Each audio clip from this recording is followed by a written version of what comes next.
बंजारन बहू। कमला एक बहुत स्वार्थी महिला है। उसने पैसों के लिए एक ऐसे इंसान से शादी की जो पहले से शादीशुदा और एक बच्चे का पिता भी था। कमला के पति को मरे हुए एक अरसा बीत गया है। अब वो अपने सौतेले बेटे वैभव के साथ रहती है। वैभव के दिल में अपनी माँ को लेकर इतना डर है कि वो अपनी माँ के सामने एक शब्द नहीं बोल पाता। उसकी माँ जो कहती है उसको सर झुकाकर वही मानना पड़ता है। वैभव, तुमने अभी तक घर का काम क्यों नहीं किया? तुमसे कितनी बार कहा है कि सूरज निकलने से पहले तुम घर की साफ सफाई पूरी कर दिया करो। वैभव कुछ नहीं बोलता, चुपचाप सर झुकाए अपनी माँ की बात सुनता रहता है। तभी पास में खड़ा नौकर सुखराम कहता है, मालकिन, वैभव बाबा को रात से तेज बुखार है, इसलिए वो सुबह जल्दी उठ नहीं पाए। उनके बदले मैं घर की साफ सफाई कर देता हूँ। इसे कोई बुखार नहीं है। मैं इसे अच्छी तरह से जानती हूँ। ये सब काम न करने के बहाने हैं। सुखराम काका, बोल दो इसे, सारे घर का काम यही करेगा। और इससे समय पर अपना काम पूरा नहीं किया तो इससे आज का खाना भी नहीं मिलेगा। मगर मालकिन, वैभव बाबा की सच में ही तबीयत खराब है, आप एक बार देख तो लीजिए। कमला बिना कुछ बोले वहां से चली गई और बेचारा वैभव तेज बुखार में भी काम करता रहा। कमला वैभव की शादी एक ऐसी लड़की से कराना चाहती थी जो अनपढ़ हो और कमला से इसी तरह डरे जिस तरह वैभव डरता है, ताकि वैभव की सारी जायदाद और धन दौलत उसकी मुट्ठी में रहे। लेकिन आज के जमाने में ऐसी लड़की मिलना मुश्किल है। कमला कार में यही सब कुछ सोचती जा रही थी कि तभी रास्ते में, अरे ड्राइवर, तुमने कार क्यों रोक दी? और ये इतना शोर कैसा? मैडम, आगे कुछ बंजारों का खेल चल रहा है, इसलिए भीड़ लगी है। मैं अभी भीड़ को साइड में करवाकर कार निकालता हूँ। ड्राइवर भीड़ को साइड करके कार निकालने की कोशिश करने लगा कि तभी कमला की नजर रस्सी पर चल रही एक फुलवा नाम की बंजारन पर पड़ी। क्यों ना मैं इस बंजारन की शादी वैभव से करा दूं? ये तो अनपढ़ लग रही है, मेरे पैरों तले दबकर भी रहेगी। मुझे अभी इसके माँ बाप से बात करनी होगी। ये सोचकर कमला ने उन बंजारों से बात की और उन्हें शाम को अपने घर बुलाया। फुलवा के माता पिता वहां उसे लेकर आ गए। उन्होंने इतना आलीशान घर पहले कभी नहीं देखा था। अच्छा हुआ आप लोग आ गए। देखिए, मुझे घुमा फिरा कर बात करने की आदत नहीं है, इसलिए सीधे सीधे मुद्दे पर आती हूँ। मुझे आपकी बेटी बहुत पसंद है। मैं अपने इकलौते बेटे की शादी आपकी बेटी फुलवा से कराना चाहती हूँ। इसके बदले में आप जो चाहो वो ले सकती हैं। तभी फुलवा की माँ कहती है, ये क्या कह रही है मैम साहब? कहीं आप हमारी गरीबी का मजाक तो नहीं उड़ा रही ना? आप मेरे बेटे से मिल लो। अगर आपको मेरा बेटा पसंद आता है तो मैं कल से ही शादी की तैयारी शुरू कर दूंगी। सुखराम, वैभव को लेकर आओ। फुलवा अपनी माँ के कान में फुसफुसाती है, माँ, कहीं इस मेम साहब का छोरा पागल तो ना है? फुलवा अपनी माँ से बात कर रही होती है कि वैभव वहां आता है। फुलवा उसे देखती ही रह जाती है और उसके माता पिता उसकी शादी तय कर देते हैं। शादी वाले दिन किसी को फुलवा और वैभव की बेमेल विवाह की बात समझ में नहीं आती। फिर भी एक औरत कमला से पूछ ही लेती है, कमला जी, आपने अपने इकलौते बेटे की शादी देहाती गवार से क्यों करा दी? ये बंजारन आपके घर की बहू बनने लायक तो नहीं है। कम से कम अपने स्टेटस का ही ख्याल कर लिया होता। बहू तो अपने टक्कर की लाती, आपने तो बंजारन को ही बहू बना लिया। अब कमला को समझ में नहीं आ रहा था कि इस बात का क्या जवाब दे। वो कुछ देर चुप रही और सोच समझ कर कहती है, बहन जी, आपको तो पता है आजकल के बच्चे किसी की बात कहाँ सुनते हैं। मैं तो अपनी बहू एक पढ़ी लिखी और अपनी सोसाइटी की ही ढूंढ रही थी। लेकिन मेरे बेटे ने मेरे सामने इस बंजारन को लाकर खड़ा कर दिया। बोला कि मैं शादी करूंगा तो इसी से। अब भला मैं क्या करती? मुझे अपने बेटे के सामने झुकना ही पड़ा। कमला की ये बातें सुखराम भी सुन रहा था। उसने ये सारी बातें वैभव को जाकर बता दी। काका, मैं तो फुलवा को जानता भी नहीं, फिर माँ मेरे बारे में झूठ क्यों कह रही है? अरे बेटा, तुम कितने भोले हो, तुम्हें कुछ भी नहीं पता। तुम्हारे पिता अपनी सारी संपत्ति तुम्हारे नाम करके गए हैं। तुम्हारी माँ नहीं चाहती कि यह संपत्ति तुम्हें मिले, इसलिए उन्होंने तुम्हारी अनपढ़ लड़की से शादी करवाई ताकि तुम्हारी तरह वो भी अपने हक के लिए आवाज ना उठा सके। सुखराम काका, मैं क्या करूं, आप ही बताओ। माँ के सामने आते ही मेरे हाथ पैर कांपने लगते हैं। मैं माँ को कुछ भी नहीं कह पाता। वे दोनों बात कर ही रहे थे कि अचानक कमला वहां आ गई। कमला को देखकर दोनों घबरा गए। तुम दोनों फिर कभी बातें कर लेना, अभी फेरों का समय हो गया है, चलो जल्दी आओ। इस तरह फुलवा और वैभव की शादी हो गई। अगले दिन कमला ने फुलवा को बुलाया और उसे नसीहत देने लगी। देख बंजारन, तुझे मैंने अपनी बहू बना तो लिया है, लेकिन तुझे इस घर में आंख कान मुंह बंद करके रहना होगा। घर का काम कर और अपने पति से मतलब रख, समझी?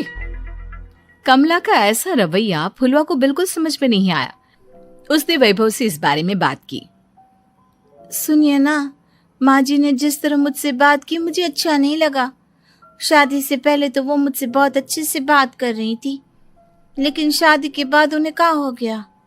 तुम ज्यादा मत सोचो, जैसा माँ कहती है वैसा ही करो। ये कहकर वैभव वहां से चला गया। अगले दिन वैभव को घर के नौकरों की तरह काम करता देख फुलवा को बहुत हैरानी हुई। फुलवा ने इस बारे में सुखराम काका से बात की तो सुखराम काका ने फुलवा को सारी बात बता दी। अब फुलवा को समझ में आ गया कि उसकी सास ने एक बंजारन को बहू क्यों बनाया।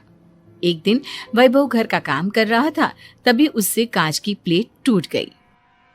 किसने गिराई ये कांच की प्लेट? वैभव को वहां खड़ा देख कमला ने छड़ी से उसे मारना शुरू कर दिया।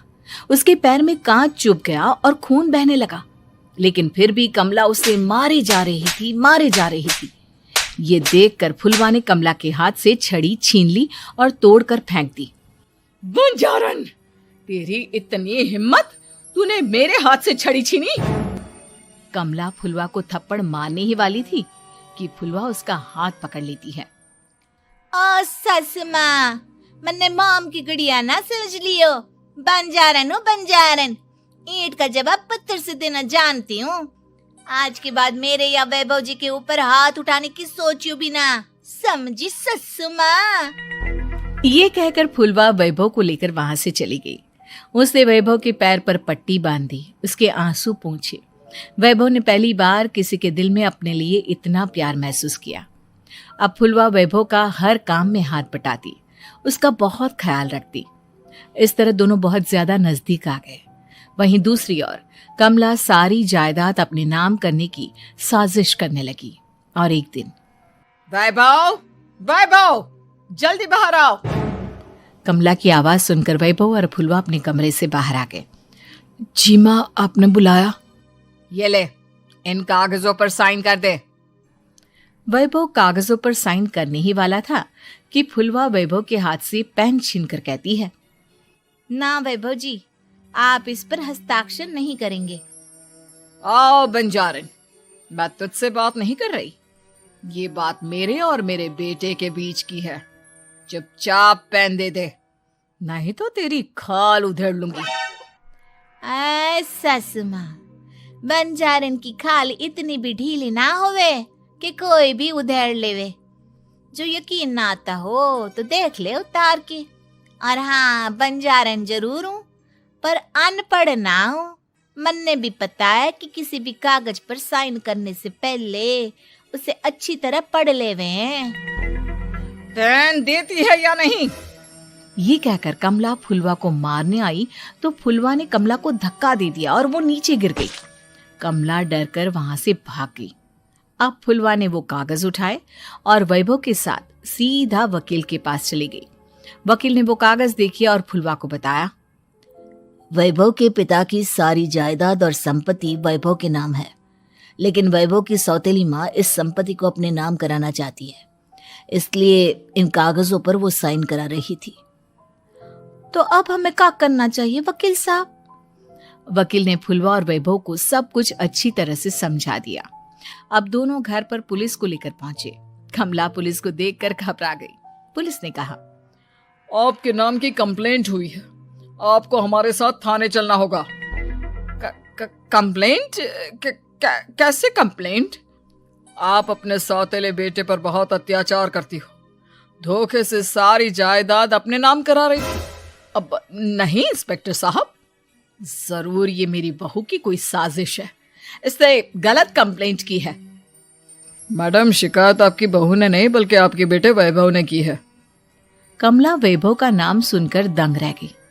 जिस बेटे ने कभी उसके सामने सर नहीं उठाया था, आज वही बेटा उसके सामने पुलिस को ले आया है। वैभव, तुम्हारी इतनी हिम्मत कि तुम पुलिस को ले आए? हाँ माँ, मैं लाया हूँ पुलिस को, और मेरे अंदर इतनी हिम्मत कभी ना आती अगर फुलवा मेरा साथ ना देती। आपने बंजारन बहू को लाकर अपने ही पैर पर कुल्हाड़ी मारी है माँ। मैडम, अब की बात खत्म हो गई हो तो चलो हमारे साथ। वैभव, मुझे माफ कर दो, मुझे थाने मत भेजो। आज के बाद मैं तुम्हें कभी नहीं मारूंगी, तुम्हें कभी परेशान नहीं करूंगी, मुझे माफ कर दो। वैभव अपनी कंप्लेंट वापस ले लेता है और पुलिस वहां से चली जाती है। वैभव अपनी सौतेली माँ से कहता है, मैंने पुलिस को वापस तो भेज दिया है, लेकिन मैं आपको माफ नहीं कर सकता। आपने बचपन से आज तक कभी मेरे सर पर हाथ नहीं रखा, हमेशा मुझे मारती रही, नौकरों की तरह बर्ताव करती रही। आप इस घर में नहीं रह सकती, चली जाइए यहां से। कमला घर छोड़कर चली गई और सड़क किनारे खड़ी होकर सोचने लगी, काश मैंने वैभव को माँ की तरह प्यार किया होता तो आज मैं इस तरह से बेसहारा ना हो जाती। बदतमीज बहू। सभ्यता से भरपूर शास्त्री परिवार की इकलौती बेटी मोहिनी को बचपन में ही पढ़ाई के लिए विदेश भेज देते हैं, जहां से वो सालों बाद ग्रेजुएशन पूरी करके इंडिया वापस आती है, जो अब संस्कार, सभ्यता, संस्कृति जैसी चीजों से कोसों दूर होती है। एक सुबह मोहिनी शॉर्ट ड्रेस पहने, कानों में हेडफोन लगाए जोर जोर से इंग्लिश गाने गाती हुई घर में घूम रही होती है। सुबह सुबह भगवान का नाम लेते हैं, राक्षसों की तरह चिल्लाते नहीं। पॉप्स, आपको अच्छे गाने की बिल्कुल समझ नहीं है, so take a chill pill. अरे मोहिनी, पापा से ऐसे बात करते हैं क्या? सारी तमीज भूल गई हो। ओह मॉम प्लीज, इतनी बड़ी भी कोई बात नहीं हुई, सो डोंट ओवर रिएक्ट। ऐसे ही दिन बीतते हैं जिसमें मोहिनी के तौर तरीके, रहने और बात करने का ढंग उसकी मम्मी पापा को परेशान करने लगता है। भला कोई मानेगा कि ये मेरी बेटी है? रीति रिवाज और संस्कारों से तो इसका दूर दूर तक कोई नाता नहीं, और अब तो लगता भी नहीं कि कभी होगा। अरे ऐसे कैसे नहीं होगा? लड़कियां सारे नखरे अपने माँ बाप को ही दिखाती है। ससुराल जाकर उन्हें सब कुछ करना भी पड़ता है और मानना भी। पत्नी की बात शास्त्री जी समझ जाते हैं और कुछ ही दिनों में अपने से भी ज्यादा धार्मिक परिवार में निखिल के साथ मोहिनी का रिश्ता पक्का कर देते हैं। रिश्ता तो पक्का कर दिया, पर यहाँ मोहिनी को कैसे मनाएंगे? शादी ब्याह के मामले में आटे में नमक जितना झूठ तो चलता है जी। इसी तरह एक के बाद एक तिकड़म लगाते हुए दोनों मिलकर मोहिनी को शादी के लिए तैयार कर लेते हैं और मोहिनी निखिल की शादी हो जाती है, जिसके अगले दिन से ही मोहिनी दोबारा अपने पूरे अवतार में शॉर्ट ड्रेस पहनकर घर में घूमने लगती है। बहू को ऐसे देख सास की आंखें फटी की फटी रह जाती हैं। अरे ये क्या बेशर्मी है, हमारे घर की लड़कियां जींस तक नहीं पहनती और तुम बहू होकर इतने छोटे कपड़े पहनकर पूरे घर में घूम रही हो। सीरियसली मॉम, प्लीज आप अपनी इस 80 के दशक वाली सोच में मुझे इंक्लूड मत करो। हाय तौबा, एक तो बेशर्मी दिखाती है, ऊपर से सास के साथ जुबान भी लड़ाती है। अरे जल्दी कपड़े बदल कर आ, घर की पहली आरती तुम्हें ही करनी है। इतनी देर में निखिल भी वहां आ जाता है। माँ, पापा आने वाले हैं, पूजा का सारा सामान तैयार है ना? ये पूजा हमेशा मेरे बॉयफ्रेंड्स के पीछे पड़ी रहती थी और अब हस्बैंड के पीछे भी आ गई।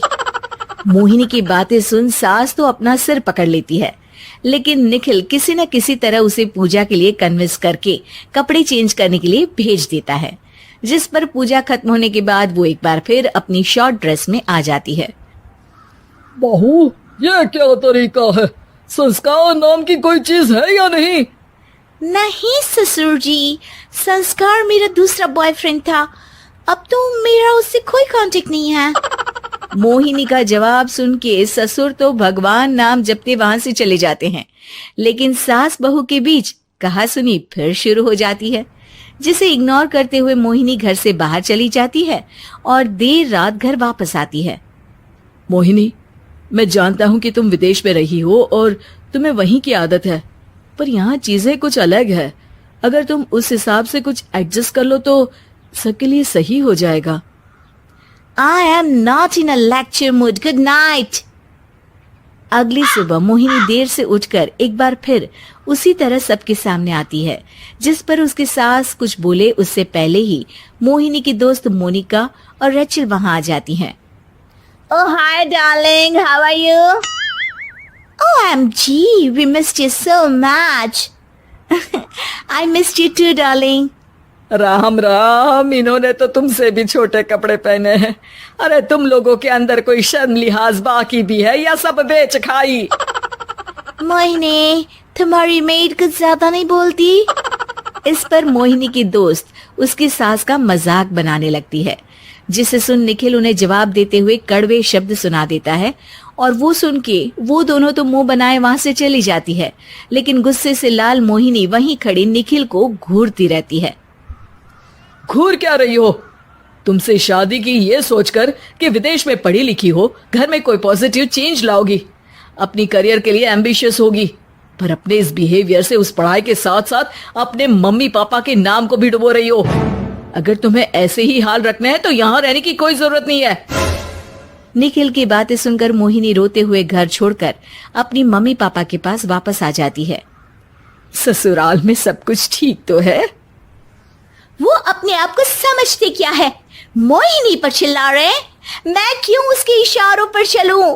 मैं अपनी लाइफ अपने तरीके से जीना चाहती हूँ और वो ना आप लोगों को मंजूर था और ना ही उन्हें है। तुम यहाँ नहीं रह सकती। अपने पापा की बात सुन के मोहिनी हैरान रह जाती है। हाँ, तुमने बिल्कुल सही सुना।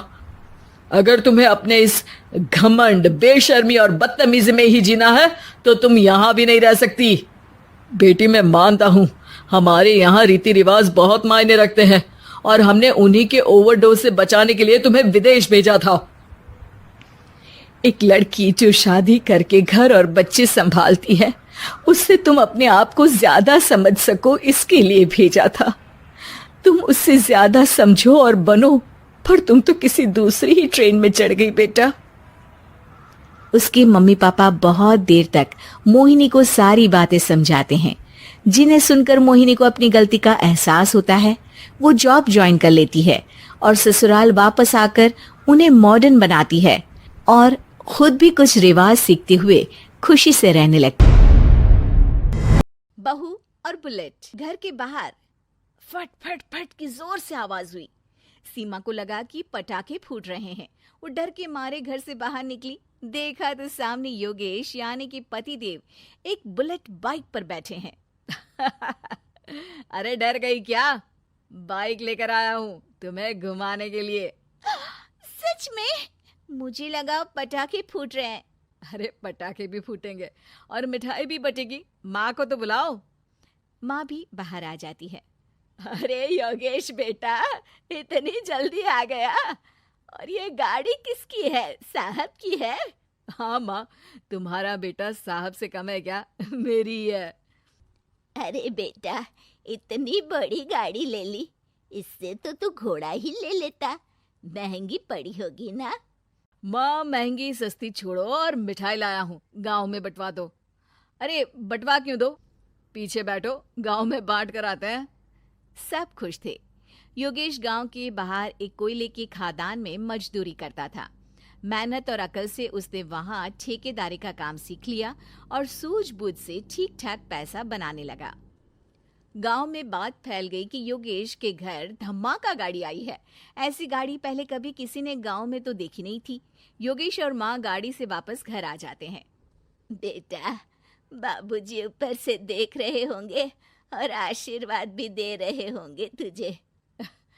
वो होते तो उनको भी घुमाता माँ। पूरे गांव में नाच नाच के मिठाई बांटने जाते। जैसे मैंने नाच नाच के बांटी थी जब वो अपने लिए एक साइकिल लेकर आए थे। बस बस, बाबूजी 2 बात भी सुनाते कि फटफट वाली फटफटी ले आया। सीमा आगे कहती है, अपने लिए तो ये गाड़ी ले आए और मेरे लिए? अरे ये गाड़ी तुम्हारे लिए ही तो है। पक्का मेरे लिए है? अरे पक्का तुम्हारे लिए है। अगली सुबह जब योगेश सो रहा होता है तो उसे बाहर से गाड़ी की आवाज आती है। वो घबराकर चिल्लाता है, चोर चोर, मेरी गाड़ी ले जा रहा है, चोर चोर। माँ भी जागती है और योगेश के साथ दरवाजे की तरफ भागती है। जैसे ही दोनों बाहर निकलते हैं तो देखते हैं कि सीमा गाड़ी चला रही है। अरे बहू, नाक कटवाओगी क्या? ये क्या कर रही हो? अरे गिर जाओगी, ये क्या कर रही हो तुम? सीमा गाड़ी को रोक कर कहती है, सारे गांव में घुमा लाई, कहीं नहीं गिरी। क्या? सारे गांव में घुमा लाई? अरे लोग क्या कहेंगे बहू, सोचा क्या एक बार? यही कहेंगे कि कितनी अच्छी गाड़ी है। अरे तुम्हारे बारे में। हाँ, कहेंगे ना कि देखो कितनी अच्छी गाड़ी पर बैठी है। बहू गाड़ी रखकर योगेश और सासू माँ के पास जाती है। तुमने कब गाड़ी चलाना सीखा? हमारे बाबूजी के पास पुरानी स्कूटर थी, सीख ली। फिर स्कूल में एक मास्टर जी भी ऐसी ही गाड़ी लेकर आते थे, उन्होंने सिखा दी। हाँ, स्कूल के मास्टर आजकल यही सब तो सिखा रहे हैं। पढ़ाई का कुछ सिखाते तो कुछ भला होता। अरे बहू, अब गाड़ी मत चलाना। हमारे परिवार में कभी किसी औरत ने पीछे से आगे की सीट पे आने की हिम्मत नहीं की है। तुम भी मत करना, समझी? जी, समझ गई माँ जी। सीमा सास की बात सुनकर चुपचाप रसोई में जाकर उदास होकर खाना पकाने लगी है। सास सुबह सुबह मंदिर से पूजा करके लौट रही होती है। तभी उसे 2 औरतें रोक लेती हैं और कहती हैं, अरे बहू को थोड़े अच्छे लक्षण भी सिखा दो। गाड़ी चलाने निकली थी, गांव की मर्यादा का कोई ख्याल नहीं है। वही तो, अरे पैसे आने लगे हैं तो क्या मतलब कि किसी रीति रिवाज को नहीं मानोगे? अरे समाज में रहना है तो समाज के ढंग से ही रहना पड़ता है। अरे लाज भी नहीं आई बहू को? चूल्हे चौके से निकलकर सीधे गाड़ी लेकर चौराहे चबूतरे नाप लिए, फाट फाट फाट करते हुए। अरे कुछ कह देना उसे। अरे ये क्या कहेगी, बूढ़ी सास है, इनकी थोड़ी ना चलती होगी घर में। हाँ, बहू की ही चलती होगी, मर्जी भी और गाड़ी भी। सास सब सुनकर घर आती है और बहू को चिल्ला के बुलाती है, अरे नाक कटवा दी सबके सामने गाड़ी चलाकर। औरत जात गाड़ी नहीं चलाती। शहरों में तो 4 पहियों वाली गाड़ी भी चलाती हैं और हेलीकॉप्टर, हवाई जहाज भी। शहर में थोड़ी ना रहती हो मैडम साहिबा। आज के बाद गाड़ी से ही नहीं, यूं भी निकलना बंद तुम्हारा घर से। माँ सही कह रही है, कहीं भी जाना हो तो मुझे बता देना, मैं लेकर चलूंगा। आज माँ को तुम्हारे कारण कितनी बातें सुननी पड़ी। इतना कहते हुए योगेश वहां से चला जाता है। बारिश की वजह से कारखाने के रोड पर कीचड़ रहता है, इसीलिए योगेश गाड़ी घर रख कर जाता है और किसी से लिफ्ट लेकर कारखाने पहुंचता है ताकि नई गाड़ी गंदी ना हो। लेकिन शाम को इतनी तेज बारिश होती है कि उसे वापस आने का कोई साधन ही नहीं मिलता। बारिश बढ़ती जाती है, रात के 11 बज जाते हैं। रास्ते में एक नदी का ब्रिज है, अगर उस पर पानी आ गया तो योगेश कारखाने में ही फंस जाएगा। पूरी रात भूखे प्यासे बितानी पड़ेगी। घना अंधेरा, बिजली की कड़कड़ाहट और तेज बारिश। राजेश डर भी रहा था, ठंड से कांप भी रहा था। तभी उसे रोड से आती हुई एक रोशनी दिखती है। वो देखता है कि उसके सामने एक बाइक आकर खड़ी हुई है। वो ऊपर वाले को धन्यवाद देकर उस बाइक वाले आदमी की तरफ बढ़ता है, पर पास जाकर देखता है तो भौचक्का रह जाता है। सीमा, तुम यहाँ इतनी बारिश में गाड़ी पर? पहले बैठो तो, नदी ब्रिज पे आ जाएगी तो जाना मुश्किल हो जाएगा। योगेश गाड़ी के पीछे बैठता है। सीमा गाड़ी चला रही है। मैंने तो तुमको पहचाना ही नहीं। गाड़ी की आवाज तो पहचानी होगी ना? अरे पर मुझे नहीं पता था कि तुम आओगी। अच्छा किया कि तुम आ गई। माँ नहीं आने दे रही थी, पर हमेशा पति पत्नी की रक्षा थोड़ी ना करेगा, पत्नी को भी तो करनी चाहिए। योगेश को सुबह अपने किए पर पछतावा होता है। उसकी आंख में आंसू आ गए जो बारिश की बूंदों में बह गए थे। उसके बाद सीमा को सास ने और योगेश ने खुशी खुशी समाज की सीमा लांघने की मंजूरी दे दी। अब वो जहां भी जाती फट फट फट गाड़ी पे ही जाती।